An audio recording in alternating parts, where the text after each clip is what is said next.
temanmu yang sejati adalah teman yang membuat kamu jadi benar, bukan teman yang selalu membenarkan kamu.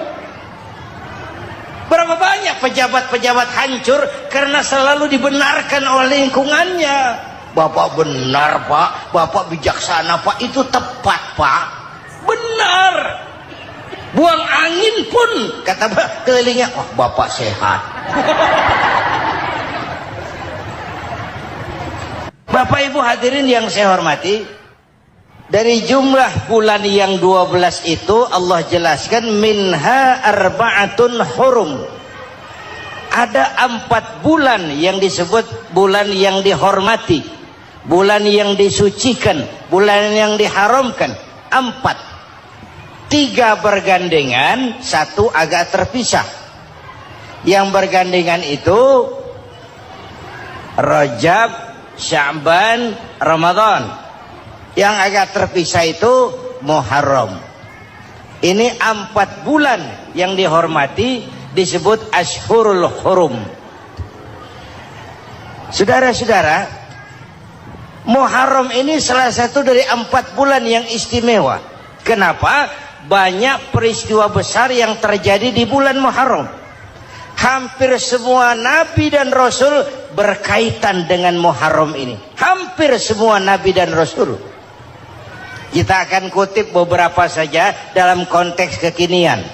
Pertama, Allah menerima taubatnya Nabi Adam pada hari ke-10 bulan Muharram.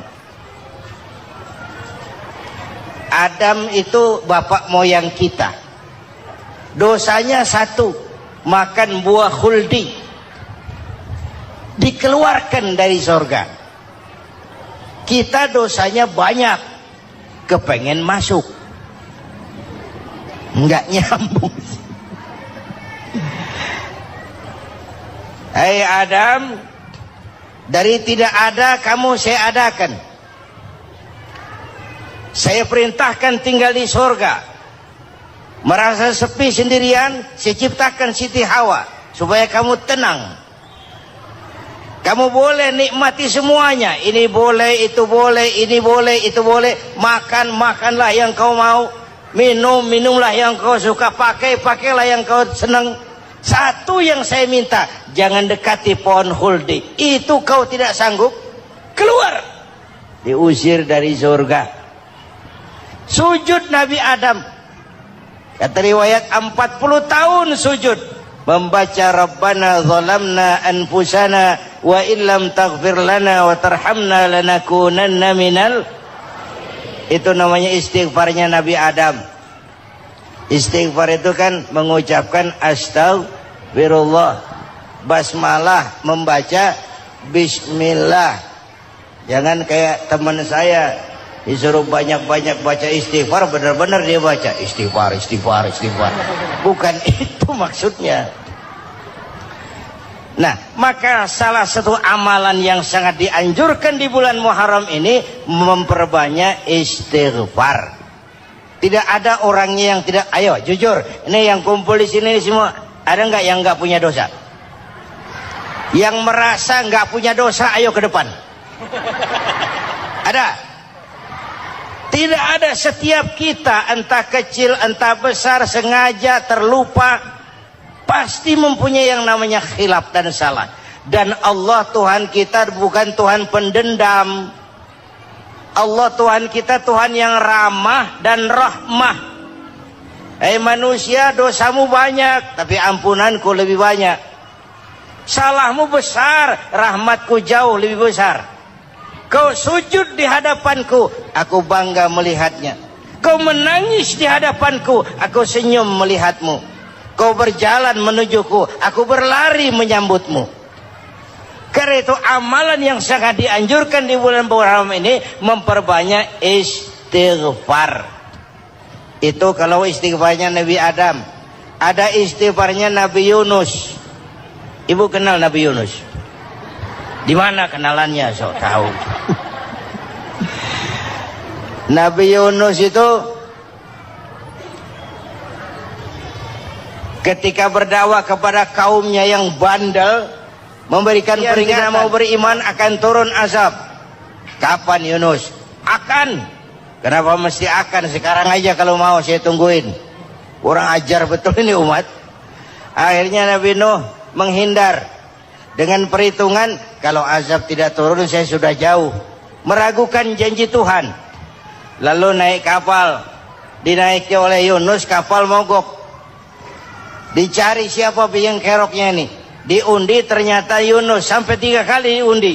Dibuanglah Yunus ke dasar laut, ditelan oleh ikan Nun atas perintah Allah. Telan itu Yunus, jangan pakai dikunyah, rusak urusan. Telan saja, simpan di perutmu. Dibawa oleh ikan Nun ke dasar lautan. Itu yang oleh Quran dikatakan bertemulah 3 macam kegelapan. Zulumatun salas, gelapnya tengah malam, gelapnya di dasar laut, gelapnya di dalam perut ikan. Itu namanya peteng, mbahnya gelap. Di perut ikan itulah Nabi Nuh sadar akan kesalahannya. Allah meragukan janji Allah. Ia sujud di dalam perut ikan itu, membaca la ilaha illa anta subhanaka inni kuntu. Itu istighfarnya Nabi Yunus. Dibacakan istighfar begitu, ikan sakit perut pak. Di dasar laut kemana mau cari apotik? Dia naik ke permukaan, memuntahkan isi perutnya. Nabi Yunus keluar dengan selamat. Itu pun terjadi pada hari ke-10 bulan Muharram. Istighfar intinya itu. Itu amalan utama bulan Muharram, memperbanyak istighfar. Allah selamatkan Nabi Nuh dari bahtera banjir yang luar biasa 10 Muharram. Allah selamatkan Nabi Ibrahim dari pembakaran Raja Namruz 10 Muharram. Setelah Nabi Ibrahim itu menghancurkan berhala-berhala, Abrahat pulang mau ibadah, lihat Tuhannya berantakan, marah besar. Siapa yang menghancurkan Tuhan-Tuhan kita ini? Ada yang lapor, kami lihat Ibrahim. Tangkap. Belum ada bukti, tangkap dulu yang penting, bukti belakangan. Tangkap. Wah, dikerahkanlah aparat, tangkap Nabi Ibrahim. Disidang langsung oleh Abrahat, oleh Namruz maksud saya. Ibrahim, kau yang menghancurkan berhala-berhala kami ini, Tuhan-Tuhan kami. Siapa bilang? Ada yang lapor. Ah, saya dengar enggak semua berhala itu hancur. Ada yang paling besar, angkat tangan, saya lihat ada kampak di tangannya. Barangkali yang besar itu iseng tuh, yang kecil-kecil dikampakin. Tanya aja sama dia, kamu gila? Kenapa? Masa kami disuruh nanya berhala? Nggak bisa jawab. Kenapa disembah? Lebih gila mana? Tahu nggak bisa jawab kenapa disembah? Kurang ajar kamu Ibrahim. Bakar. Dibakar. Ketika Ibrahim dilempar ke kobaran api yang menggunung, Allah perintah api, ya naru kuni bardan wa salaman ala Ibrahim. Hai api, dinginlah sampean. Api Madura waktu itu Pak. Hai api, dinginlah sampean, selamatkan Ibrahim. Api tunduk kepada perintah Allah. Ibrahim masuk ke kobaran api, selembar rambut pun tidak terbakar. Kenapa? Apinya tunduk kepada perintah Allah. Kenapa? Karena Ibrahim orang yang takut kepada Allah. Api tunduk kepada perintah Allah. Kalau kita baca ayat itu, masuk ke api, mateng. Sudah hadirin yang saya muliakan, oleh karena itu selamatnya Ibrahim dari pembakaran Raja Namrud itu pun pada 10 Muharram, Yaumul Asyura, hari ke-10 dari bulan Muharram. Imedia. Bapak Ibu hadirin hadirat yang saya cintai, sebagian kecil tentang Nabi Adam, Nabi Ibrahim dan Nabi Yunus, tapi saya belum menceritakan tentang Nabi Nuh tadi. Mengulang kaji, Nabi Nuh salah seorang rasul yang masuk ulul azmi 5 besar, karena memang perjuangannya menggambarkan satu usaha yang ulet dan luar biasa. Beliau diberi umur 950 tahun. lalu berdakwah selama 900 tahun, sore, pagi, siang, malam, dapat pengikut tidak lebih 80 orang, rata-rata 10 tahun satu. Kalau saya minta berhenti aja jadi nabi, Pak. Ustadz mana masih mau buka pesantren, 10 tahun buka pesantren, yang nyantri cuma satu. Pedagang mana yang masih mau dagang, 10 tahun dagang, yang beli satu. Pimpinan partai mana yang masih mau kampanye, 10 tahun buka partai, yang nyoblos satu. Bangkrut. Umatnya bandel, kurang ajar, durjana, bajingan, tengik. Umatnya Nabi Nuh ini kalau diceramahi, telinganya ditutup dengan tangannya. Nabi Nuh akhirnya rekes, Tuhan, siang malam saya berdakwah kepada umat ini, tiap kali saya sampaikan dakwahmu, mereka tutup telinganya dengan tangannya, alergi dengar ceramah. Apa itu ceramah? Non profit. Saudara-saudara, jadi mau kamu gimana, Nuh? Sudah Tuhan, habiskan saja orang kafir. Nanti kalau punya anak, anaknya pun kafir, moyangnya sikat habis. Biasanya kalau bapak kalong, anak kampret. Bapak nyolong, anak nyopet. Fotokopi gimana aslinya? Hampir habiskan saja. Itu mau kamu, Nuh? Iya. Oke. Nanti aku turunkan banjir, Nuh. Buat kapal. Dengan apa saya harus buat kapal, Nuh? Ya dengan kayu, kata Tuhan. Kayunya dari mana, Tuhan? Ya dari pohon, Nuh. Pohonnya belum ada, Tuhan. Ya tanam dulu, Nuh. Bikin kapal, kayunya nanam pohon. Apa artinya? Perjuangan perlu kesabaran. Sukses itu ada prosesnya. Nggak bisa simsalabim abracadabra lalu kita mau sukses. Semua ada prosesnya. Walaupun kenyataannya begitu. Sukses banyak bapaknya, gagal itu yatim. Kalau kita sukses banyak yang ngakuin. Yang baru ketemu pakai manggil encing. Ketemu baru. Tapi sukses banyak bapaknya. Gagal yatim, gak ada yang mau ngakuin kalau kita gagal itu. Udah bikin kapal dengan kayu di tengah kampung, bikin kapal ini. Bayangkan di tengah kampung bikin kapal, orang kafir makin menjadi-jadi. Lihat Nuh, kenapa? Makin sarap. Bikin kapal di tengah kampung, mau belayar kemana? Tuh lihat, kalau orang nggak tahu tujuan, mountain setengah jalan. Proses yang dinilai bukan finalnya. Ya kayak gitu kesimpulannya. Saya enaknya sendiri. Bikin kapal. Kapal mendekati selesai. Ini orang kafir rame-rame datang ke kapal Nuh. Mau apa? Buang najis. Sakit perut berangkat ke kapal Nabi Nuh.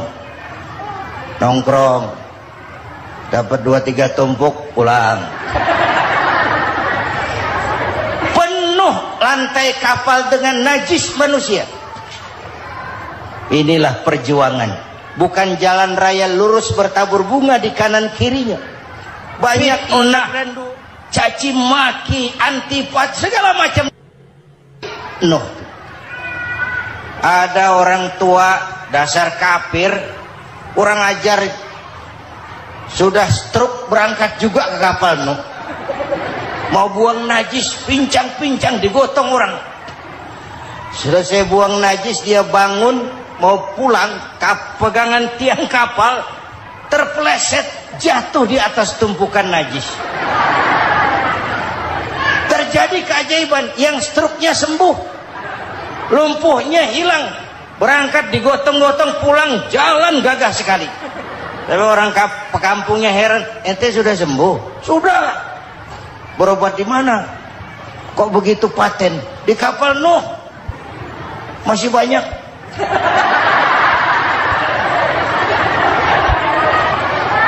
Yang berasa perlu obat bawa rantang. Ambil bersih lagi geladak kapal itu. Sudah selesai? No, selesai. Oke, kau orang yang beriman bersamamu, binatang serba sepasang, naik Nabi Nuh, naik orang beriman sepasang. Ini cikal bakal penyelamatan manusia, Pak. Naiklah orang beriman, sudah naik semua, Nabi Nuh kontrol. Ini contoh buat kita, kontrol. Sudah naik semua teman-teman, sudah. Pemimpin yang baik bukan cuma terima laporan di belakang meja. Laporan itu yang mana juga bagus. Sama juga kampanye yang mana juga merdu. Kalau aja yang dihitung.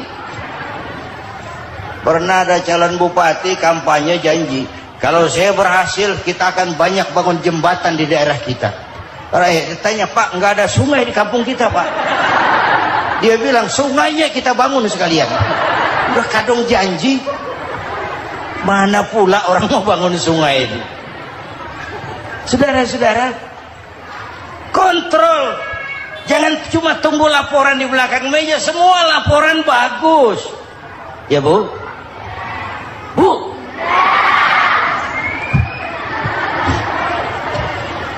Nabi Nuh kontrol. Sudah naik semua? Sudah, Nuh. Pulan bin Pulan naik Nuh. Paimin bin Tukijo naik. Kami lihat naik. Ada orang Jawa juga, Kiai. Ada. Sudah kontrol. Kanan anak saya ikut nggak naik kapal? Kami tidak lihat itu, Nuh. Kanan. Ini potret. Bapaknya aktif ke masjid, ibunya rajin ke majelis taklim, anaknya keleleran kemana-mana. Bukan di sini, di Prancis. Udah di sini insya Allah sama.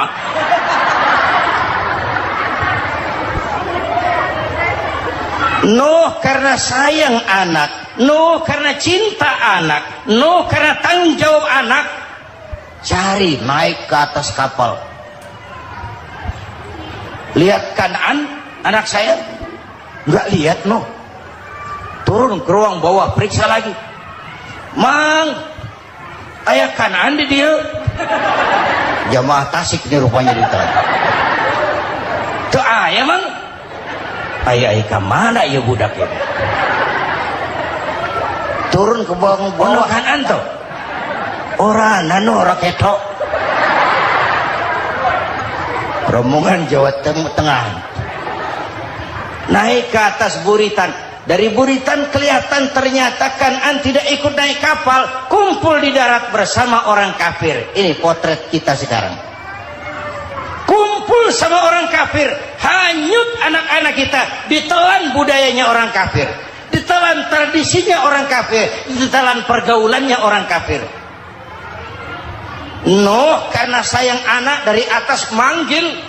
Dalam Quran dijelaskan itu. Karena Nabi Nuh di atas, Kanaan di bawah, teriak, ya bunayyar kam ma'ana. Begitu dalam Quran ayatnya. Coba ini pakai gaya memanggil supaya kelihatan ke gambar, kira-kira Nuh manggilnya begitu. Ini namanya gaya dakwah, Pak. Kalau ceritanya datar nggak menarik. Maka Nuh memanggil Kanaan, ya bunayyar kam ma'ana. Kata yang dengar, ini gaya orang manggil, ya bunayyar kam ma'ana. Kanaan, kesini nak, naik kapal sama papi. Kan di bawah itu, nggak mau papi, John di sini saja.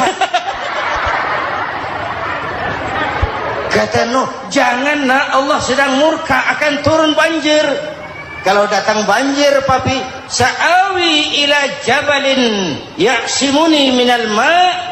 Saya akan naik ke gunung tinggi yang bisa menyelamatkan saya dari banjir. Kanaan naik ke gunung, gunung dihantam banjir, Kanaan mati. Sampai sekarang. Yang kelima, Nabi Musa, kisah Muharramnya ini. Lahir dalam kondisi yang sulit.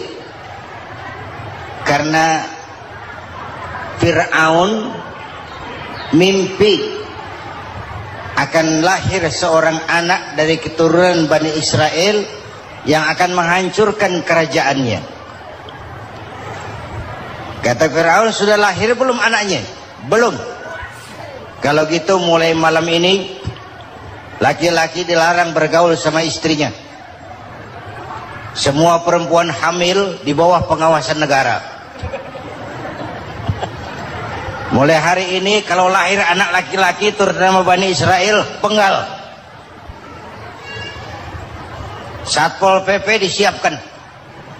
Udah ada kayaknya. Ada. Patroli. Bayangkan, nah Fir'aun itu bikin undang-undang seenaknya sendiri. Apalagi merasa kekuasaannya dalam ancaman. Penguasa manapun kalau merasa dalam ancaman, panik. Padahal kekuasaan itu kayak harimau. Makin lama ditaiki, makin sulit turun. Kenapa? Karena macannya makin lapar. Naik terus capek, turun dimakan harimau. Serba sulit. Saudara-saudara, kalau kita mau belajar dari Pak Harto, saya melihat kekurangan Pak Harto cuma satu, terlambat berhenti.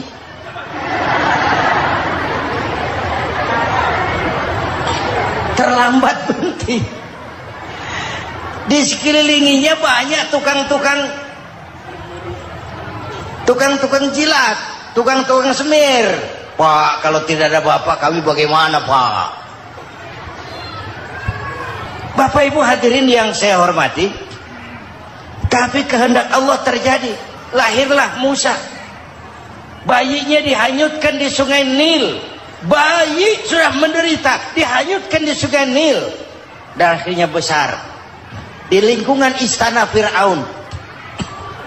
Diriwayat oleh Ratu Aisyah, perempuan Fir'aun, setelah mulai berjuang, terjadilah itu. Musa dan pengikutnya dikejar oleh Fir'aun sampai di tepi laut. Allah wahyukan, Musa, lempar tongkatmu ke laut. Dalam kondisi darurat, mukjizat tiada jalan. Kondisi darurat. Kalau tidak, mukjizat itu maunya Allah, bukan maunya Nabi. Nabi nggak kuasa, Allah yang mau. Tapi hidup Nabi bukan mukjizat, manusiawi.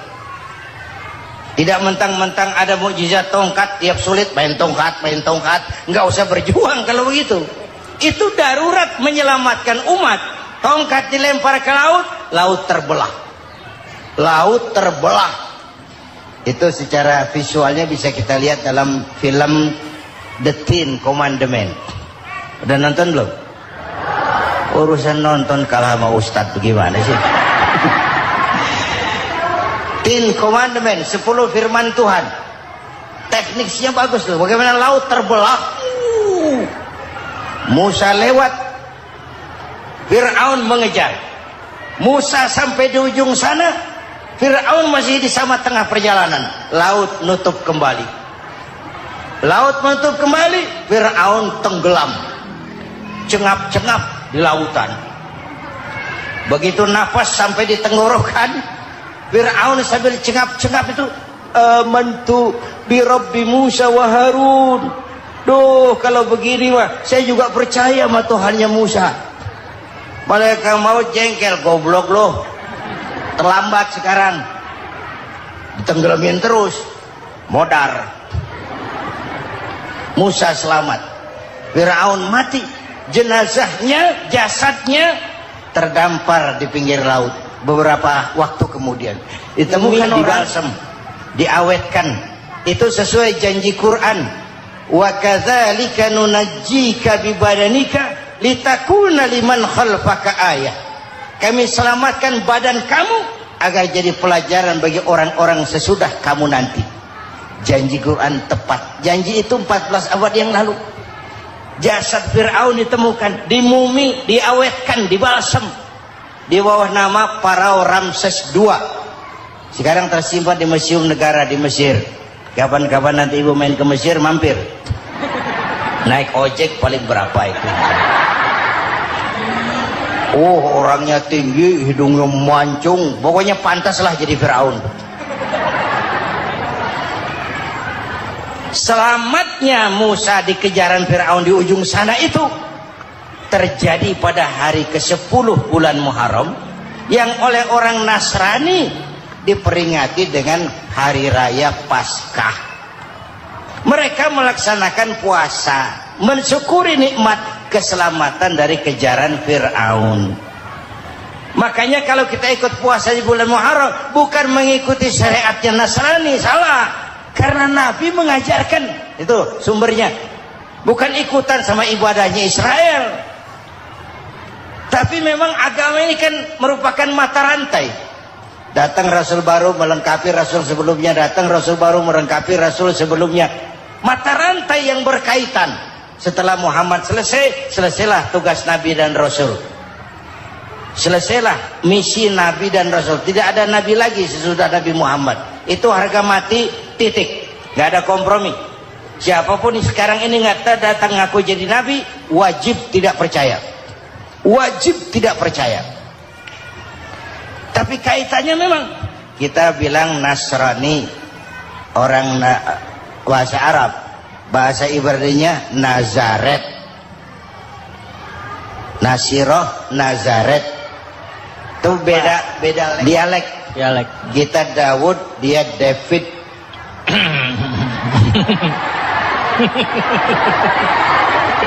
Ibrani. Kita Ali, dia Alek. Kita Sulaiman, dia Solomon. Kita Camat, dia Comot. ini yang ngomong ini comot sembarang. Ini dia. Bapak dan Ibu jamaah yang saya cintai, pertanyaan pertama, hijrah qalbiyah. Ada hijrah badaniyah, hijrah fisik yang dilakukan Nabi dan sahabat dari Mekah ke Madinah. Itu hijrah badaniyah. Ada hijrah qalbiyah, hijrah hati. Dan ini yang kita perlukan sekarang. Karena refleksinya akan membias kepada alur kehidupan. Kalau hati kita mau berhijrah, fisik akan ngikuti. Hijrah dari tempat, dari malas ibadah menjadi rajin ibadah. Hijrah dari maksiat kepada yang ma'ruf, dari berpecah belah menjadi bersatu. Hijrah seperti itu yang sangat kita perlukan. Apalagi masyarakat ini paternalistik. Kita harus hijrah mental sekarang ini. Maka yang disampaikan tadi benar. Seorang ketua MK siap mengundurkan diri kalau terbukti anak buahnya terlibat suap. Itu walaupun siap, tapi sudah angin segar buat rakyat. Bahwa masih ada banyak insya Allah pejabat kita yang punya harga diri. Walaupun ada juga pejabat kita yang muka tembok, kulit badak, kuping kebo. Muka tembok, kulit badak, kuping kebo. Biasanya kalau kereta api tabrakan di negara-negara maju, Menteri Perhubungannya mundur. Di kita petugas palang pintu dipecat. Jauh sekali Menteri sama petugas palang pintu. Benar diadili yang krocok-krocok, kopral-kopral itu. Padahal hadisnya jelas, ar-rashi wal murtashi finnar. Yang nyuap dan yang nerima suap dua-duanya neraka. Kasus potret belakangan ini, yang nerima suap, yang diuber, yang nyuap aman, yang nyuap aman, yang korupsi pajak dikecil-kecilin, yang ngemplang pajak aman. Padahal ngemplang pajaknya triliunan. Padahal dia sudah dikasih fasilitas oleh negara mengelola sumber daya alam negara yang artinya milik rakyat. Dia harus bayar pajak, uang pajaknya dikumpulkan bagi sebesar-besar kemakmuran rakyat. Itu tindakan merugikan rakyat. Karena itu betul, saya setuju, hijrah qalbi yang perlu kita lakukan sekarang. Hijrah hati.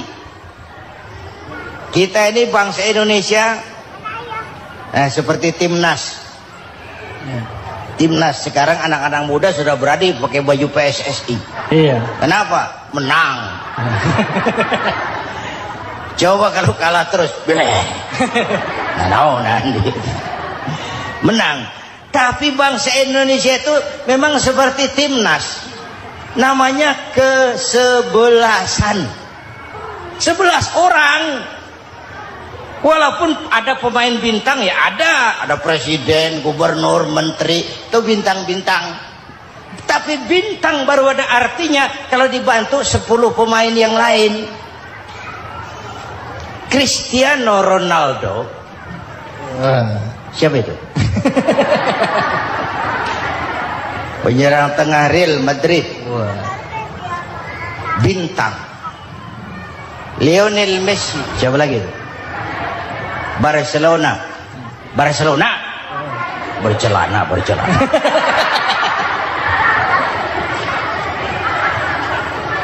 Michael Rooney, bintang Manchester United. Ronaldo baru bintang, Messi baru bintang kalau ada 10 pemain yang lain. Bagaimanapun hebatnya Cristiano Ronaldo, kalau sendirian lawan satu kesebelasan babak belur.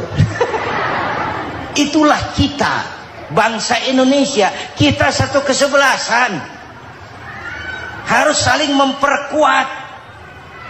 Ada bangsa kita ini yang jadi jaksa, ada yang jadi hakim, ada yang jadi polisi. Itu posisi penyerang tengah, kiri luar, kanan dalam, back, striker, kiper, posisi. Tapi sadar kita satu kesebelasan, Bung.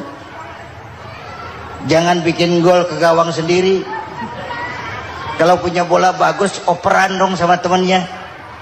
Yang bisa menciptakan gol, operan. Ada yang jadi pengusaha besar, bagus boleh. Punya untung besar, operan. Kasih masjid, kasih pesantren, operan. Ini kesebelasan kita kalau punya bola pelitnya setengah mati, Pak. Nggak mau ngoper. Bawa sendiri, mending bikin gol. Enggak. Kita ini satu kesebelasan. Satu sama lain harus saling memperkuat. Bahwa ada penyerang tengah, itu si posisi. Tapi kalau memang peluang memungkinkan, ayo dong operan. Saya iri sama kesebelasan Nasrani di Indonesia. Mereka kalau punya bola operannya cakep. Gereja cepat selesai, rumah sakit Kristen cepat selesai. Kenapa? Operannya bagus. Kita ini kalau punya bola bawa sendiri, nggak mau ngoper. Maka masjid nggak selesai-selesai. Madrasah banyak yang bocor. Rumah sakit Islam kalah bersaing. Kenapa? Operannya berat. Ayo menyadari kita ini timnas, satu kesebelasan. Jangan menjegal kawan seiring. Kawan sendiri dijegal. Sudah musuh terlalu kuat, gawang sendiri dijebol. Akhirnya terbalik kita ini. Ujian terberat telah diberikan Allah kepada para anbiya. Kemudian para aulia, kemudian para ulama. Summal amsal fal amsal, ke bawah dan ke bawah, diuji setiap orang menurut kekuatannya berpegang kepada agama. Kalau karena anak Melayu bilang, kalau takut dengan ombak, jangan berumah di tepi pantai. Kalau takut diterjang ombak, jangan berumah di tepi pantai. Kata ibu tadi, mau jadi pohon tinggi harus berani ketiup angin. Makin tinggi pohonnya, makin keras anginnya. Takut angin, jangan jadi pohon tinggi, jadilah rumput. Nggak ditiup angin, tapi diinjak kebo. Apa yang nggak ada resikonya? Apa yang nggak ada resikonya? Semua nabi ada yang dihantam kekuasaan yang arogansi. Ibrahim berhadapan dengan Namrud. Musa berhadapan dengan Fir'aun. Ada yang diuji dengan berhadapan umat yang sangat kurang ajar. Ada yang diuji dengan gosip yang dahsyat. Digosipi sama Zulaikha itu. Nabi Yusuf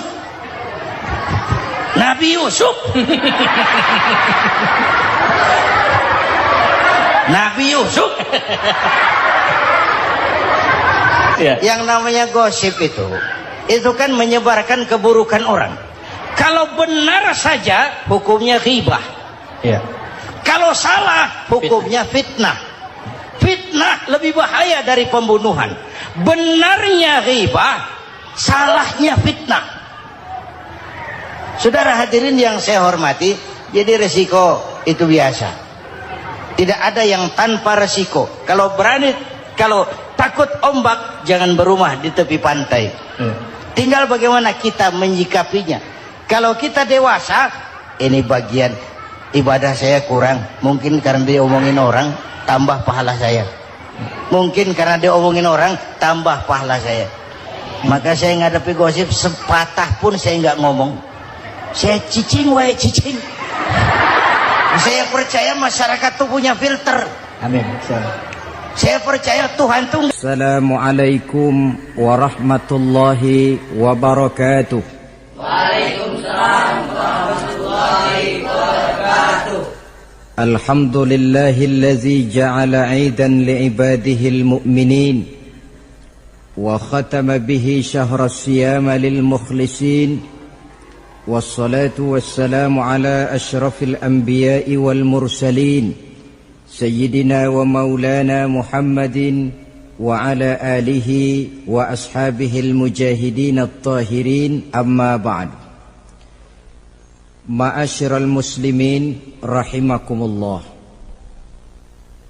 Pada pertemuan terdahulu sudah kita bicarakan bahwa orang yang menjalankan ibadah Ramadan dengan baik, dalam arti siang dia laksanakan ibadah puasa, sementara dia hidupkan malam-malam Ramadan dengan sholat tarawih, i'tikaf, tadarus Al-Quran dan sebagainya.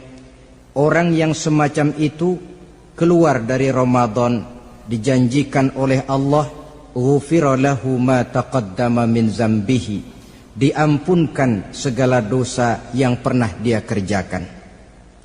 Sehingga ia keluar dari bulan Ramadan seperti bayi baru dilahirkan oleh ibunya, bersih, tidak punya dosa kepada Allah lantaran sudah dibersihkan oleh ibadah Ramadan.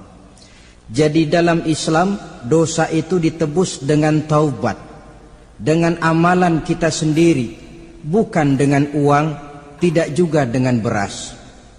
Saya percaya kalau dosa bisa ditebus dengan beras misalnya, barangkali Menteri Pertanian akan lebih dulu masuk surga.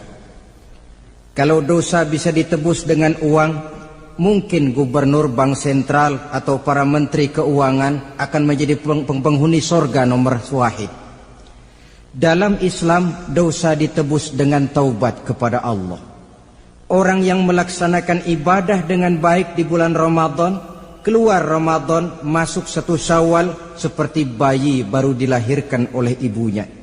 Pantas dia mengucapkan minal aidin, semoga kami termasuk orang yang kembali kepada fitrah, suci, bersih. Dia rayakan hari itu, hari di mana dia kembali kepada kesucian. Itulah hakikat daripada Idul Fitri. Dengan kata lain, Idul Fitri ini tidak bisa dilepaskan kaitannya dengan ibadah Ramadan. Hanya oleh karena kita melaksanakan ibadah Ramadan, maka kita rayakan Idul Fitri. Dengan bahasa yang lebih langsung, sebenarnya yang berhak merayakan Idul Fitri mereka yang mengisi Ramadan dengan kegiatan ibadah. Saudara-saudara kaum muslimin yang berbahagia, lalu bagaimana prosesnya? Yang pertama, manakala datang senja akhir Ramadan, wajiblah kita mengeluarkan zakat fitrah. Sebab Rasulullah sallallahu alaihi wasallam bersabda, "Saumul 'abdi mu'allakun ma baina as-sama'i wal ardi hatta yu'addiya shadaqatal fitri." Sesungguhnya puasa seorang hamba bergantung antara langit dan bumi, yakni belum diterima oleh Allah sampai dia mengeluarkan zakat fitrahnya. Memang boleh mengeluarkan zakat fitrah itu sejak awal Ramadan. Itu waktu yang dibolehkan. Jadi saudara tidak mau sibuk, begitu 2 hari puasa lalu bayar zakat fitrah, boleh. Tetapi waktu yang wajib sejak terbenam matahari akhir Ramadan. Waktu yang terbaik untuk membayar zakat fitrah selesai sholat subuh sebelum orang berangkat melaksanakan sholat Idul Fitri. Waktu yang makruh setelah orang selesai sholat Idul Fitri lalu baru bayar zakat fitrah, makruh di situ. Sedangkan waktu yang haram apabila matahari terbenam pada hari raya tanggal 1 Syawal baru mau bayar zakat fitrah, sudah haram hukumnya. Jadi diawali dengan membayar zakat fitrah, dan ini merupakan realisasi daripada latihan puasa, cinta kepada fakir miskin. Orang bilang kan bulan Ramadan itu katanya bulan latihan. Kata orang Jawa, month of training. Bulan latihan. Apa sih perlunya latihan? Kalau PSSI masuk latihan, tentu keluar latihan mainannya makin bagus. Elias Pikal masuk latihan, keluar latihan gaya tinjunya makin hebat. Itu perlunya latihan. Kalau latihan tiap hari tapi main kalah terus, orang kan bilang buat apa latihan kalau main kalah terus. Kita muslimin selama Ramadan sebulan penuh masuk latihan. Latihan sabar, latihan jujur, latihan disiplin, latihan sederhana, latihan mengendalikan nafsu. Berhasil atau tidaknya latihan itu kelihatan dalam gaya hidup kita sesudah keluar Ramadan. Kalau tidak, Ramadan sabar, habis Ramadan habis sabarnya. Ramadan rajin ke masjid, selesai Ramadan selesai ke masjidnya. Ramadan rajin baca Quran, selesai Ramadan selesai rajinnya. Itu pertanda latihan tidak berhasil. Maka salah satu latihan ini kita buktikan kecintaan kita kepada fakir miskin dengan kewajiban membayar zakat dan zakat fitrah. Ya Allah, sudah saya rasakan bagaimana tidak enaknya lapar dan haus. Sudah saya rasakan bagaimana tidak enaknya penderitaan orang-orang fakir dan miskin yang tiap hari kelaparan dan kehausan. Sebagai pertanda ya Allah, saya keluarkan zakat fitrah ini untuk orang-orang fakir dan miskin. Itu kita keluarkan pada saat matahari akhir Ramadan terbenam. Masuk malam pertama bulan Syawal. Malam takbiran kalau istilah di kampung kita ini. Allah Subhanahu wa taala dalam Al-Qur'an menjelaskan walitukmilul iddata. Hendaklah engkau sempurnakan jumlah bilangan hari puasamu. Berpuasa sebulan penuh. 30 hari atau lebih sering 29. Bila sudah sempurna hari puasa itu, walitukabbirullah, hendaklah engkau agungkan Allah. Hendaklah engkau bertakbir. Oleh karena itu disunahkan menghidupkan malam 1 Syawal, malam hari raya Idul Fitri itu dengan memperbanyak takbir. Sejak matahari terbenam selesai sholat maghrib, kita kumandangkanlah kalimat takbir itu dari rumah ke rumah, dari surau ke surau, dari masjid ke masjid, dari kampung ke kampung, pertanda rasa syukur kita yang tiada terhingga kehadirat Allah Subhanahu wa taala, Tuhan yang Maha Esa dan Maha Kuasa. Entah kenapa bila matahari akhir Ramadan terbenam, datang malam 1 Syawal, berubah perasaan kita. Sedih menjadi gembira, sukar menjadi mudah, hati yang tadinya digenangi air kebencian berubah menjadi hati yang penuh dengan cinta kasih kepada sesama. Kumandang takbir bagi orang-orang yang hidup tinggal di rantau, mengingatkan dia kepada kampung halamannya. terkenang dia sungai tempat dia mandi, lapangan tempat dia bermain. Oi kampuang nan jauh di mato katanya. Sehingga orang-orang yang tinggal di tanah rantau diusahakannya benar supaya bisa berlebaran pulang mudik katanya, nak berkumpul dengan sanak keluarganya supaya lebih mudah bersilaturahmi sambil mengenang masa-masa lalu di kampung halaman. Jadi setelah zakat fitrah kita tunaikan, sambutlah malam Idul Fitri itu dengan memperbanyak takbir. Ini disunahkan, menghidupkan malam lebaran dengan memperbanyak takbir, bukan memperbanyak bakar petasan. Itu kan pekerjaan mubazir, dan mubazir itu jelas perbuatan setan. Ada yang bilang katanya bakar petasan itu nambah syiar. Syiar macam mana datang dari petasan? Sebagian lagi berjaga-jaga juga, tapi bukan dengan memperbanyak takbir. Bergadang-gadang di pinggir jalan, ngebut dengan kendaraan aneka warna. Tidak itu yang diajarkan agama.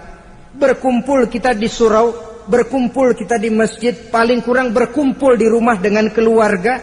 Ramai-ramailah kita bertakbir, memanjatkan puji dan syukur kepada Allah. Ya Allah, kalau tidak lantaran petunjukmu, sulit rasanya melaksanakan perjuangan yang berat sebulan penuh ini. Melatih diri, membina takwa, mengharap ridho. Dengan lapar melilit perut, dengan haus mencekik kerongkongan. Bersyukur kami kepadamu ya Allah. Dan sebagai pertanda kami kumandangkan kalimat takbir, memuji keagungan dan kebesaranmu. Allahu Akbar, Allahu Akbar, Allahu Akbar, walillahil hamd. Saudara-saudara kaum muslimin rahimakumullah. Di dalam satu hadis dari Ubadah bin Samit diriwayatkan oleh Imam Tabrani, bersabda Rasulullah sallallahu alaihi wasallam, "Man ahya lailatal fitri lam yamut qalbuhu yauma tamutul qulubi." Barang siapa yang menghidupkan malam Idul Fitri, maka hatinya itu tidak akan pernah mati pada saat hati-hati orang lain menjadi mati. Kita yang paling khawatir dalam hidup ini, pada saat hati kita sudah mati selagi jasad masih hidup, menjadilah kita bangkai berjalan dalam pandangan Allah. Badan hidup tapi hati mati, bangkai berjalan dalam pandangan Allah. Jadi ini hakikat merayakan Idul Fitri. Puasa Ramadan sebulan penuh, malamnya ibadah, menunaikan zakat fitrah, lalu malamnya menghidupkan malam dengan takbiran. Yang terjadi kan kita lihat adat yang dibesarkan, ibadat ditinggal. Puasa tidak, tarawih apalagi, lebaran kurang seminggu sudah lebih sibuk dia daripada yang puasa. Ke pasar kayaknya pasar mau dibeli semua. Rumah pun dicat, dikapur, baju diperbarui. Itu kan kulit. Memang lebih bagus kalau kulitnya baik, isinya pun baik. Tapi yang lebih penting daripada sekedar kulit adalah isi. Hakikat merayakan Idul Fitri kembali kepada kesucian. Kita bersih, tidak punya dosa kepada Allah. Itu kita rayakan. Dengan apa? Nah, oleh seorang ulama, Al-Imam Zakiyuddin Abdul Azim bin Abdul Quwa Al-Munziri, diberikan contoh bagaimana Rasulullah sallallahu alaihi wasallam itu merayakan Idul Fitri. Beliau berkata, yuhibbu sallallahu alaihi wasallam ayyuqabilal 'ida bil bisri was surur. Rasulullah sallallahu alaihi wasallam cinta, senang menyambut Idul Fitri bil bisri was surur, dengan muka gembira dan dengan sikap sukacita.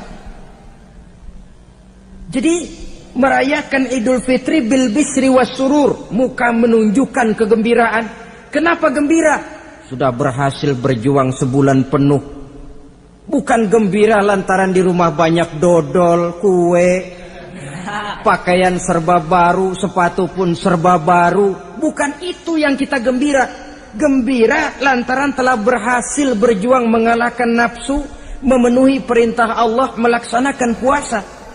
Gembira lantaran kita kembali suci seperti bayi baru dilahirkan oleh ibunya. Bil bisri, muka menunjukkan kegembiraan, cerah di malam itu sampai di hari lebarannya. Jadi walaupun barangkali oleh karena kesulitan ekonomi tidak terbeli itu baju yang baru, tidak terbeli itu sepatu yang baru, tidak terbeli itu makanan dan kue seperti tetangga, jangan sampai mengurangi kegembiraan kita. Tidak boleh menyambut lebaran itu dengan manyun. Tahu manyun? Mukanya sudah macam asam sama kukusan. Tidak ada menunjukkan sikap kegembiraan. Nabi menghadapi hari itu bil bisri was surur, dengan muka cerah dan dengan sikap gembira. Tapi gembira dalam arti tetap pada jalur kontrol. Lalu apa lagi? Wa taubatu lillahi ta'ala, dengan tetap melaksanakan taubat kepada Allah. Wan nadam alal khataya, menyesal terhadap segala kesalahan yang pernah dikerjakan. Itu yang dilakukan baginda Nabi di hari raya. Wa masalihatil khusum, memperbaiki orang-orang yang bermusuhan. Wal akhzi binasiril mazlum, menolong orang-orang yang teraniaya. Wasillatil arham, melaksanakan silaturahmi. Wal ihsan ilal fuqara, berbuat kebaikan kepada kaum fakir miskin. Wa ziyaratil aqarib, menziarahi, mengunjungi kaum kerabat. Itu hakikat di dalam melaksanakan Idul Fitri. Jadi jangan terbalik, sudah merasa baju baru, ini kan lebaran, merdeka. Kalau kemarin Ramadan kita dikekang, tidak boleh begini, tidak boleh begitu, sekarang sudah keluar Ramadan, merdeka. Lalu dirayakannya Idul Fitri dengan bermabuk-mabukan, dengan judi, dengan perbuatan zina. Itu sama saja dengan baju baru habis dicuci sudah diceburin lagi ke dalam comberan. Ini kan ibarat baju masuk Ramadan dicuci sebersih-bersihnya, keluar Ramadan masuk lebaran tetaplah berusaha menjaga kebersihan itu. Kalau ditinggalkan Ramadan merasa merdeka, melemparkan lagi diri ke lembah dosa, sama saja baju yang sudah putih bersih ditriska bagus-bagus tapi lalu dilemparkan lagi ke dalam comberan. Na'udzubillah min zalik. Saudara-saudara kaum muslimin yang berbahagia, jadi setelah zakat fitrah kita bayar, hidupkan malam Idul Fitri itu dengan mengumandangkan kalimat takbir. Lalu bila datang sholat subuh di pagi hari pertama bulan Syawal, kita laksanakanlah sholat subuh itu berjamaah. Jangan sampai terbalik, saking kepengennya sholat Idul Fitri, subuhnya enggak. Ini kan sama saja kata orang nyari jarum kapak hilang. Tidak membela yang sunnah, yang wajib disia-siakan. Sholat Idul Fitri itu sunnah saja hukumnya, sholat subuh wajib. Masakan yang wajib kita tinggalkan, lalu yang sunnah kita kejar-kejar? Terbalik tentunya. Lalu manakala usai kita sholat subuh masih mengumandangkan takbir, bersiap-siaplah kita untuk berangkat menunaikan sholat Idul Fitri. 2 rakaat, lalu diiringi dengan khutbah hari raya Idul Fitri. 2 khutbah seperti khutbah Jumat itu, khutbah pertama dan khutbah kedua. Kalau selesai melaksanakan sholat Idul Fitri, maka kembalilah kita ke rumah dengan suasana gembira. Untuk apa? Untuk berhalal bihalal. Istilahnya untuk berlebaran, saling meminta maaf. Kenapa? Dengan ibadah Ramadan, dosa kita kepada Allah insya Allah bersih. Tapi kan kita tidak cuma berbuat dosa kepada Allah, kita juga berbuat salah kepada sesama manusia. Dosa kepada Allah, taubat langsung kepadanya, sonder pakai calo. Tidak bisa saudara bikin dosa kepada Allah datang ke rumah saya, Pak inilah saya kasih uang tolong mintakan tobat saya kepada Allah, ya tidak bisa. Dosa kepada Allah langsung bertaubat kepadanya. Tapi dosa kepada sesama manusia, Allah belum akan memberikan ampun kalau kita belum minta maaf kepada yang bersangkutan. Ini sulitnya. Kalau saudara dosa meninggalkan sholat, tobat kepada Allah. Tapi kalau dosa kepada sesama manusia, saudara mencuri sendal orang, cara taubatnya bagaimana? Pertama menyesal, kenapa mencuri? Yang kedua berjanji tidak akan mencuri lagi. Yang ketiga meninggalkan perbuatan mencuri. Dan yang keempat sendal orang pulangin. Tidak bisa saudara mencuri sendal, Tuhan taubat, nggak lagi-lagi nyolong sendal, tapi sendal orang dibekap terus, nggak dipulang-pulangin, ya tidak termasuk taubat itu. Itulah sebabnya selesai sholat Idul Fitri, kita pun meminta maaf. Nah, siapa yang harus lebih utama kita mintakan maaf? Satu riwayat menjelaskan bahwa selesai sholat Idul Fitri, para sahabat mendengar Rasul mengucapkan amin sampai 3 kali. Amin, amin, amin. Heran para sahabat. Ini Rasulullah tidak ada angin, tidak ada hujan. Kenapa amin sampai 3 kali? Mereka pun bertanya, ya Rasul, tadi amin sampai 3 kali kenapa? Kalian tidak tahu? Tidak tahu ya Rasul. Begini. Tadi itu selesai sholat, turun malaikat Jibril kepada saya. Beliau berkata, ya Muhammad, saya hendak berdoa kepada Allah. Maukah kau mengaminkan? Silahkan Jibril, berdoalah, saya akan mengaminkan. Rasul berdoa, Nabi mengaminkan. Doanya berisi 3 macam permohonan, maka Rasul pun 3 kali mengucapkan amin. Logikanya, kalau sudah malaikat Jibril yang berdoa, lalu Rasul yang mengaminkan, apa iya doanya itu meleset? Apa isi doa malaikat Jibril? Yang pertama doa beliau, ya Allah, hari ini, 1 Syawal ketika itu, saya mohon kepadamu, janganlah engkau terima puasa dan ibadahnya anak yang durhaka kepada kedua orang tuanya. Rasul di belakang, amin. Anak yang durhaka kepada ibu bapaknya. Ya Ramadan dia puasa di siang hari, malam dia taraweh, dia tadarus Al-Quran. Kalau sudah durhaka kepada ibu bapaknya, ibadahnya didoakan oleh malaikat Jibril, diaminkan oleh Rasul agar tidak diterima oleh Allah Subhanahu wa ta'ala. Sebab itu manakala usai sholat Idul Fitri, pulang kita ke rumah, bersimpuhlah kepada ibu bapak, meminta maafnya, meminta ridhonya. Ibu kita yang telah mengandungkan kita, melahirkan kita antara pilihan hidup dan mati. Bapak yang pergi pagi pulang sore peras keringat banting tulang untuk mendidik dan membesarkan kita. Demi setelah kita yang anak ini jadi orang, kadang-kadang lupa kacang akan kulitnya.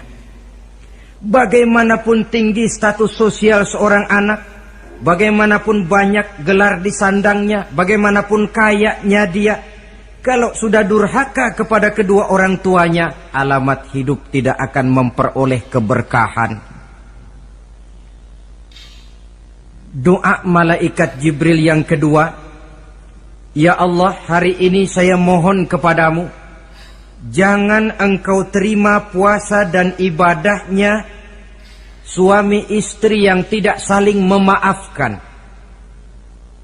Sebab itu seorang suami, seorang istri, selesai turun sholat Idul Fitri, hendaklah berlapang dada si suami memaafkan istrinya, meridhokannya. Si istri pun bersimpuh meminta maaf dan ridho suaminya. Istri yang durhaka kepada suaminya. Sebab itu tidak heran kalau Rasul dalam satu hadis pernah menjelaskan, ayyumam ra'atin matat wa zawjuha anha radin illa dakhalatil jannah. Kalau ada seorang perempuan meninggal dunia, suaminya ridho kepadanya, itu perempuan akan masuk surga. Ini artinya kalau seorang perempuan meninggal, suaminya tidak ridho kepadanya, biar dia tukang sholat, biar dia ahli puasa, biar dia hadir di majelis taklim manapun, meninggal tidak diridhoi suaminya, pintu surga belum dibukakan sampai suaminya ridho kepadanya. Riwayat lain menjelaskan bahwa sepulang Isra dan Mi'raj, Rasul bercerita kepada para sahabat, saya dalam perjalanan Mi'raj itu diperlihatkan neraka. Neraka ya Rasul? Iya. Lalu bagaimana? Saya lihat isinya kok kebanyakan perempuan. Perempuan? Laki bagaimana ya Rasul? Laki juga tidak sedikit. Kenapa lebih banyak perempuan ya Rasul? Apa mereka tidak sholat? Sholat?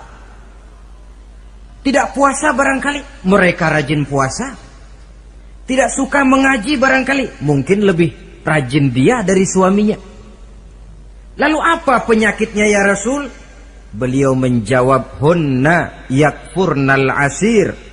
Penyakit perempuan itu dimanapun, tidak pandai bersyukur, kurang rasa terima kasih kepada suaminya. Suaminya yang bertahun-tahun pergi pagi pulang sore, peras keringat banting tulang untuk menghidupi keluarga, sekali saja terselip berbuat salah, hilang jasanya yang bertahun-tahun itu. Cuma salahnya saja yang diingat. Ibarat kata pepatah, panas setahun, habis dibalas oleh hujan satu hari. Habis dibalas oleh hujan satu hari. Malaikat Jibril yang ketiga, ya Allah, hari ini saya mohon kepadamu, janganlah engkau terima puasa dan ibadahnya muslim yang tidak mau memaafkan sesama saudaranya muslim. Tugas kita adalah meminta maaf, tetapi memberi maaf lebih mulia, karena memang memberi maaf lebih sulit daripada meminta maaf. Oleh sebab itu momen hari raya Idul Fitri intinya adalah halal bihalal. Bukan lalu merasa merdeka sudah ditinggalkan oleh Ramadan, berbuat sesuka hati, yang laksana baju sudah dibersihkan tapi dibenamkan kembali ke dalam lumpur.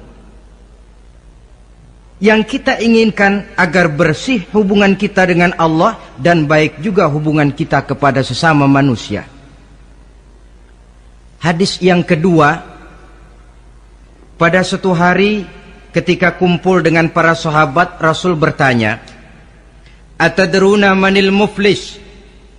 Saudara-saudara, tahu nggak siapa orang bangkrut, orang sial, orang yang tidak beruntung itu siapa?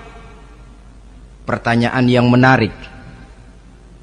Jawaban sahabat macam-macam. Ada yang bilang al-muflisu fina man la dirham lahu wala mata'. Ya Rasul, menurut pendapat kami orang yang bangkrut, orang yang sial, yang tidak punya duit dan tidak punya harta. Itu jawab sahabat, dan begitu jawab banyak orang sekarang. Siapa yang banyak uang raja dia, yang tidak punya uang bangkrut dia. Sampai-sampai pepatah orang Arab bilang, innad darahima fil amakini kulliha taksur rijala mahabatan wa jalala. Uang itu di mana-mana katanya bikin hebat orang yang memilikinya. Coba lihat orang yang tidak punya uang dengan yang punya uang, jangan gaya hidupnya, gaya jalannya saja lain. Coba orang kerja itu hari Kamis sama hari Sabtu lain jalannya. Hari Kamis loyo, lesu, manyun. Tapi kalau sudah hari Sabtu gagah bukan main. Kenapa? Ada uang di kantongnya. Wahia lisanun liman arada fasahatan. Uang adalah lidah yang paling fasih untuk bicara. Bicara lidah macet, coba uang yang bicara talk chair. Wahia silahun liman arada qitalan. Uang juga senjata paling ampuh bagi orang yang mau maju ke medan perang. Tapi apa benar begitu? Rasul menjawab, innal muflisa min ummati, orang yang bangkrut dari golongan umatku, umatku bukan orang lain, bukan mereka yang tidak punya uang, kata Rasul, bukan mereka yang tidak banyak hartanya. Orang yang bangkrut dari golongan umatku, may ya'ti yaumal qiyamah bi salatin wa siyamin wa zakatin, orang yang di hari kiamat nanti datang menghadap Allah dengan membawa pahala solat. Sebab waktu di dunia dia tukang solat, menghadap Allah dia setor, ya Allah ini pahala solat saya, solat wajibnya, solat sunnah rawatib nawafilnya. Wasiyamin, pahala puasa juga dia bawa setor kepada Allah, baik puasa wajib Ramadan, puasa sunnah Senin Kemis, puasa sunnah 6 hari di bulan Syawal. Wa zakatin, pahala zakatnya juga dia bawa menghadap Allah di satu pihak. Cuma sayang, kata Allah, wa ya'ti qad syatama haza, dia juga datang membawa dosa karena pernah mencaci maki orang. Wa qazafa haza, pernah memfitnah orang. Wa akala mala haza, pernah memakan harta orang dengan cara yang batil. Wa syafaka dama haza, mengalirkan darah orang tanpa alasan yang benar. Di satu pihak datang membawa pahala ibadah, di lain pihak datang menyandang dosa kepada manusia. Kalau ini yang terjadi, bagaimana nasib kita? Kata baginda Rasul, maka diambillah dosa orang yang pernah kita fitnah. Untuk apa? Diberikan kita. Sudah enak-enak, ya Allah ini pahala solat saya. Tahu-tahu datang orang, sebentar ya Allah, orang ini waktu di dunia memang ahli solat, tapi saya tanpa salah pernah difitnah. Sakit hati saya, hancur nama baik saya lantaran ulahnya. Saya menuntut keadilan. Benar orang ini pernah kau fitnah? Benar ya Allah. Kalau begitu pahala solatmu sini, kasihin orang yang kau fitnah. Habis pahala solat, datang lagi orang menagih, ya Allah, dia memang waktu di dunia ahli bayar zakat, tapi juga dia sering makan harta orang dengan cara yang batil. Benar? Benar ya Allah. Sini pahala zakatmu, berikan kepada orang yang hartanya kau makan dengan cara yang batil. Fa in faniyat hasanatuhu qabla ayyuqda ma alaihi, kalau pahala kebaikannya sudah habis untuk nutup hutang dosa, sementara tagihan datang terus, ukhiza min khatayahum, maka diambillah dosa orang-orang yang pernah kita fitnah, kita caci maki, kita zolimi, untuk diberikan kepada kita. Apa enggak bangkrut ini? Sudah pahala dipretelin, dosa dikasih lagi. Ibarat orang dagang, modal habis, tagihan utang datang terus. Apa pasalnya ini? Dia cuma baik kepada Allah, solatnya betul, puasanya bagus, zakat dia bayar. Tapi kepada sesama manusia, dia tukang fitnah, tukang mencaci maki, ahli makan harta orang dengan cara yang batil. Bangkrut nasibnya di akhirat nanti. Maka keliru kalau momen Idul Fitri itu dimanfaatkan untuk sesuatu yang merusak arti kesucian, merusak arti fitrah. Mari kita dengarkan hadis dari Wahab bin Munabbah. Inna iblis alaihi la'nah yasihu fi kulli yaumi idin. Iblis tiap hari raya Idul Fitri teriak-teriak. Akibat teriakannya, laskarnya, bala tentaranya kumpul. Ya Sayyidana, man aghdabuka? Wahai junjungan kami, kata bala tentara iblis ini, kenapa teriak-teriak macam itu? Apa yang bikin Tuhan begitu jengkel? Kasih tahu saja sama kami biar kami hancurkan siapa yang telah menyakitkan hati Tuhan. Kata iblis, tidak ada yang nyakitin hati saya. Cuma kamu perlu tahu, kata iblis, Innallaha qad ghafara li hadhihi al-ummah fi hadzal yaum. Hari ini, hari Idul Fitri, Allah telah mengampunkan dosa umat yang berpuasa. Itu yang nyakitin hati saya. Setengah mati saya menggoda mereka supaya mereka mabuk, supaya mereka zina, supaya mereka judi, supaya mereka merusak. Mereka puasa di bulan Ramadan, hari ini Allah ampunkan dosa mereka. Apa enggak sakit hati saya? Lalu apa tugas kami, Tuhan? Kata tentara iblis ini, fa'alaikum an tusghiluhum bil lazat wasyahawat wa syurbil khamr. Kata iblis, kasih komando dia, begini saja, kau rusak mereka, umat Islam yang dosanya hari ini diampuni, kau rusak mereka bil lazat, dengan segala macam kelezatan, wasyahawat, dengan memperturutkan hawa nafsu, wasyurbil khamr, dengan meminum minuman yang memabukkan di hari raya Idul Fitri ini. Jadi kalau mereka datang bermaaf-maafan, Allah sudah mengampuni dosa mereka, tolong kau rusak suasana itu. Tanamkan kepada mereka supaya menikmati hari ini dengan segala macam kelezatan, memperturutkan hawa nafsunya, meminum minuman keras, hanyut di meja judi, sehingga melupakan arti hakikat Idul Fitri yang sebenarnya. Di akhir riwayat ini Nabi pesan, oleh karena itu kata Nabi, ijtahidu yaumal fitri fis sadaqah wa a'malil khair wal birri minas salah waz zakah wat tasbih wat tahlil. Oleh sebab itu kata Nabi, hati-hatilah kamu, sungguh-sungguhlah kamu pada hari Idul Fitri ini melaksanakan segala macam kebajikan seperti sedekah, perbuatan baik, salat, zakat, mengucapkan tasbih, tahlil, karena hari ini Allah telah mengampunkan dosa kamu.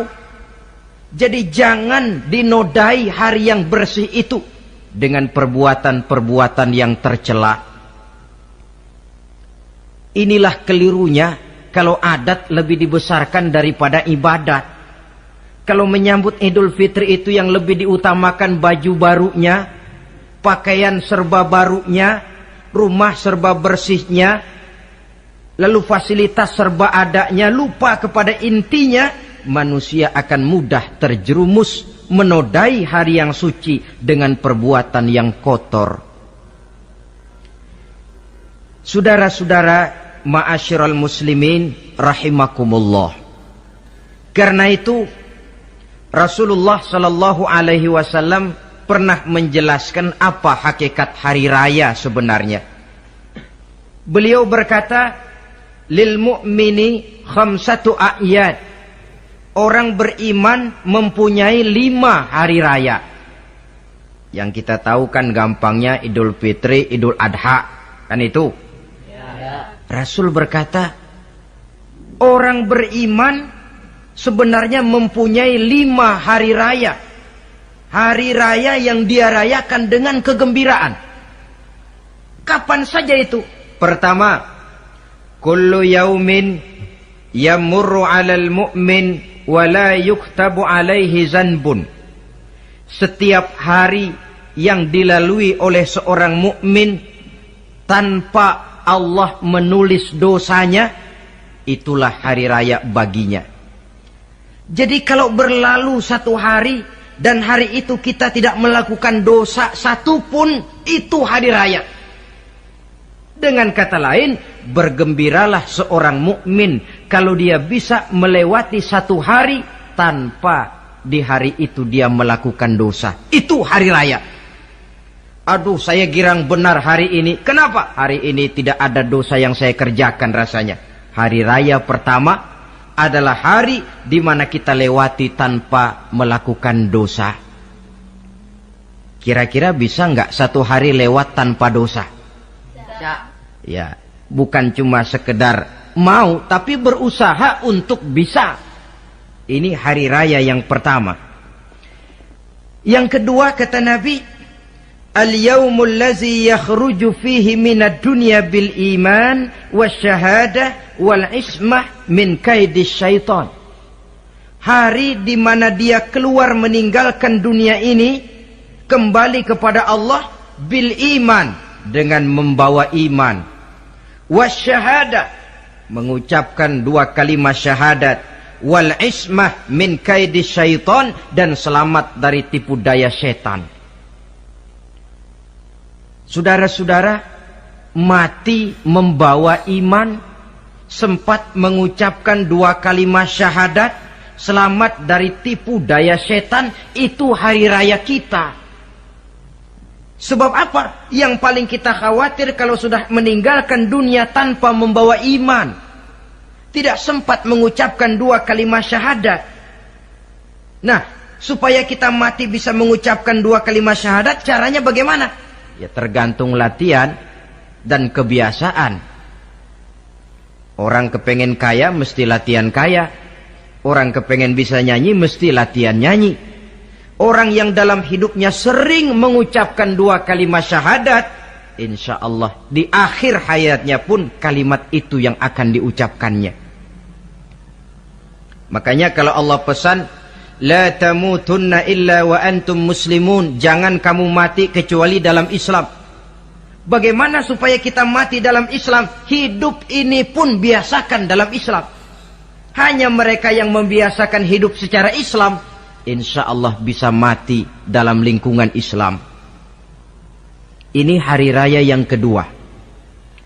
Yang ketiga, al-yaumul lazi yujawizu fihi sirat wa ya'manu min ahwalil qiyamah.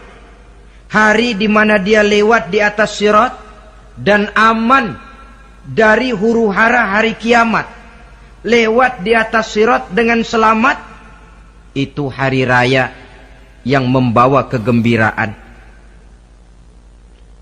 Yang keempat, al-yaumul lazi yadkhulu fihil jannah wa ya'manu minal jahim. Hari di mana dia masuk ke dalam surga dan aman dari siksaan neraka. Hari raya terakhir, al-yaumul lazi yanzuru fihi ila rabbih. Hari di mana dia bertemu dengan Allah Tuhannya. Itu hari raya terbesar. Masuk surga itu enak, tapi bertemu Allah jauh lebih enak. Sama saja kita masuk istana negara itu nikmat, tapi bertemu presiden jauh lebih nikmat. Mungkin begitu masuk istana negara kita heran, kagum melihat lukisan, melihat dekorasi, tapi begitu bertemu dengan kepala negara, lupa kita dengan indahnya bangunan istana negara. Mungkin ketika masuk surga kita kagum, begitu luar biasa kenikmatannya. Ketika bertemu dengan Allah, hilang kenikmatan surga, tertutup oleh nikmatnya bertemu Allah. Ma'asyiral muslimin rahimakumullah. Nah, lalu ada satu tradisi di negara kita ini yang disebut acara halal bihalal. Di Arab ini tidak ada. Dan memang halal bihalal itu bahasa Arab yang di Arab sendiri tidak terpakai. Halalun bihalalin artinya saling halal menghalalkan. Maksudnya saling maaf memaafkan. Kemarin saudara tanpa salah saya pukul, haram. Kesempatan ini tolong dihalalkan, artinya tolong dimaafkan.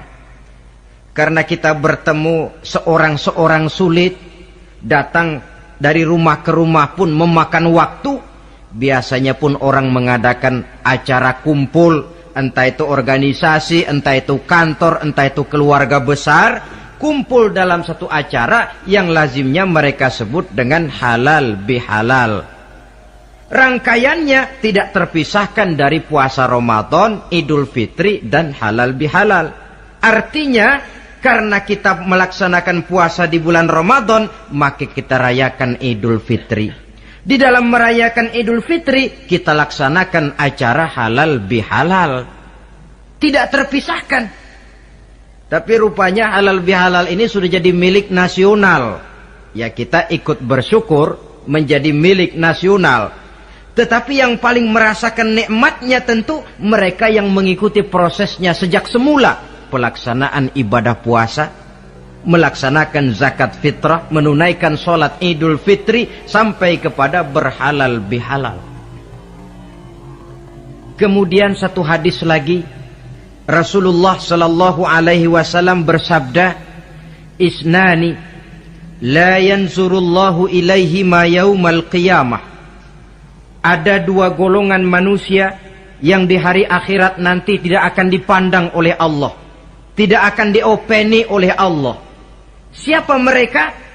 Pertama qati'ur rahim, yang kedua jarus su'i.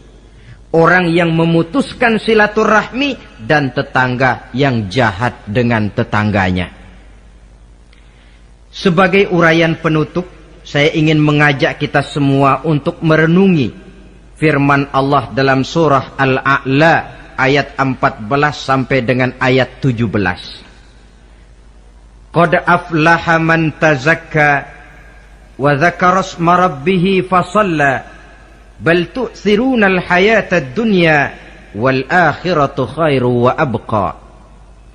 Qad aflaha man tazakka, sungguh telah beruntunglah orang-orang yang membersihkan dirinya.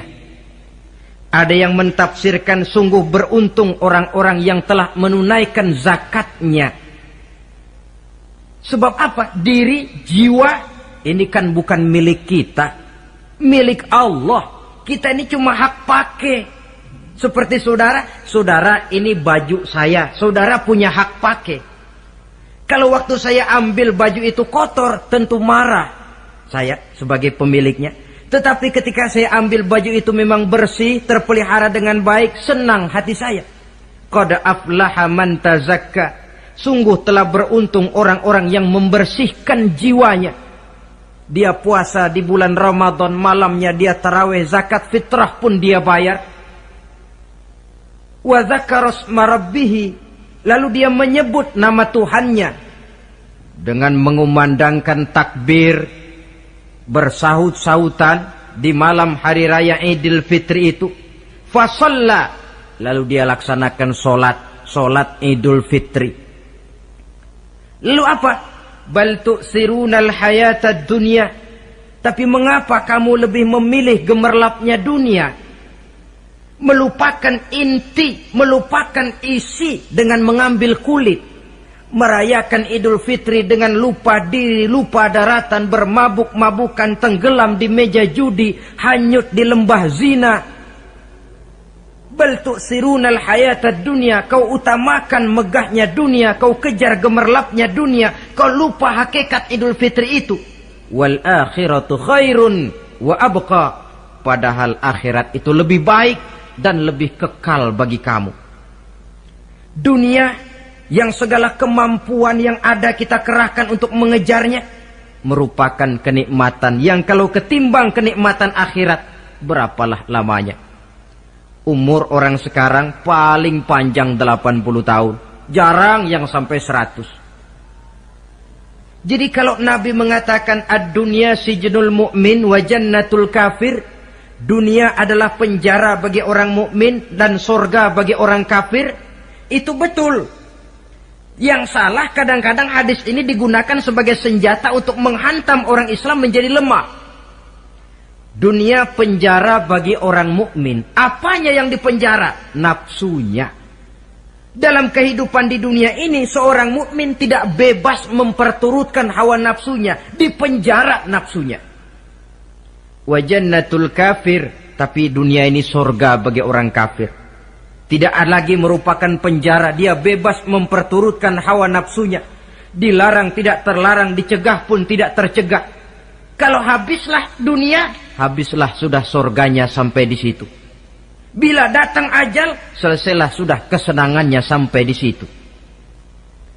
Saudara-saudara, ma'asyiral muslimin rahimakumullah.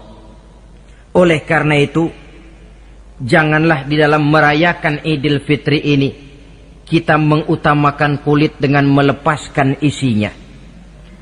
Hari raya fitrah, hari raya kesucian yang seharusnya dirayakan dalam suasana kesucian, jangan dinodai dengan perbuatan-perbuatan kotor yang akan mengundang dosa di dalam kehidupan kita. Sehingga 1 bulan latihan di dalam Ramadan ini mewarnai kehidupan kita 11 bulan berikutnya.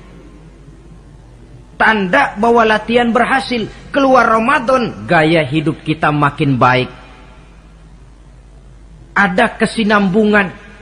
Jangan cuma Ramadan bisa sabar, selesai Ramadan selesai sabarnya. Ramadan rajin ke masjid, selesai Ramadan selesai rajinnya. Ramadan cinta kepada yatim piatu dan fakir miskin, selesai Ramadan malah kejam kepada yatim dan orang-orang miskin. Latihan tidak akan membawa hasil seperti yang diharapkan. Puncaknya, tercapailah tujuan daripada pelaksanaan ibadah puasa, la'allakum tattaqun, agar dengan pelaksanaan ibadah puasa kamu menjadi manusia yang bertakwa kepada Allah. Bukankah di sini harga dan nilai daripada manusia? Jadi puasa dengan kemampuan mengendalikan diri, dengan kesederhanaan, dengan disiplin, dengan cinta kepada fakir miskin, seluruhnya bertujuan membentuk manusia yang bertakwa. Dan saya yakin bukan suatu kebetulan kalau di dalam GBHN, garis besar haluan negara kita, dirumuskan bahwa tujuan pendidikan di Indonesia membentuk manusia yang bertakwa kepada Tuhan yang Maha Esa. Saya yakin itu bukan kebetulan. Saya percaya itu bukan hasil lamunan karena yang duduk di DPR, MPR orang bonafid semua. Tujuan pendidikan, apapun nama pendidikan itu, harus mengarahkan, membawa manusia Indonesia menjadi orang yang bertakwa kepada Tuhan. Dan dalam artian kita, takwa itu tidak lain kemampuan melaksanakan segala yang diperintah Allah dan kesanggupan menjauhi segala yang dilarangnya. Ma'asyiral muslimin rahimakumullah. Karena itu saya ingat benar, orang-orang tua kita itu betul. Kalau dia berlebaran, dia bawa anaknya yang kecil-kecil itu ke rumah keluarga, sanak familinya, diperkenalkan. Ini bibimu, yang itu pamanmu, sebelah sana tuh kakekmu. Apa yang kita ingat di waktu kecil akan tertanam sampai kita besar. Istilahnya tidak kehilangan obor. Tahu keluarga, kenal sanak famili. Yang terjadi zaman sekarang, kadang-kadang ipar dengan ipar berkelahi, keponakan dengan keponakan bermain hantam. Kenapa? Hilang obor, tidak ada yang memberikan penyuluhan bahwa dia masih keluargamu. Apa latar belakangnya? Kurangnya silaturahmi. Apalagi remaja sekarang kalau diajak pergi berlebaran kuno keragunan saja ngelihat uak. Ya tidak ada salahnya toh, rekreasi persilakan. Keragunan kah, ke Taman Mini kah, ke Taman Impian Jaya Ancol kah. Tetapi silaturahmi ini utamakan. Kunjungi keluarga, kunjungi sanak famili, handai tolan. Sebab apabila silaturahmi ini sudah retak, pada akhirnya kita kehilangan obor. Manakala sudah kehilangan obor, boleh jadi kita tidak akan saling mengenal satu dengan lainnya. Bukankah adat hidup katanya tolong menolong? Bila kita merupakan satu keluarga besar, mungkin ada kelemahan di bidang pendidikan, yang lain maju di bidang ekonomi, saling membantu sehingga terwujud di mana yang satu menunjang kemajuan bagi yang lainnya. Saudara-saudara, inilah pembicaraan kita pada pertemuan kita kali ini. Dengan harapan tentunya, mudah-mudahan kita benar-benar masuk dalam kelompok minal aidina wal faizin wa kullu amin wa antum bi khair. Termasuk orang yang kembali suci kepada fitrah, beruntung, dan amalan ibadah kita diterima oleh Allah Subhanahu wa ta'ala. Sekian dan demikian. Terima kasih atas segala perhatian.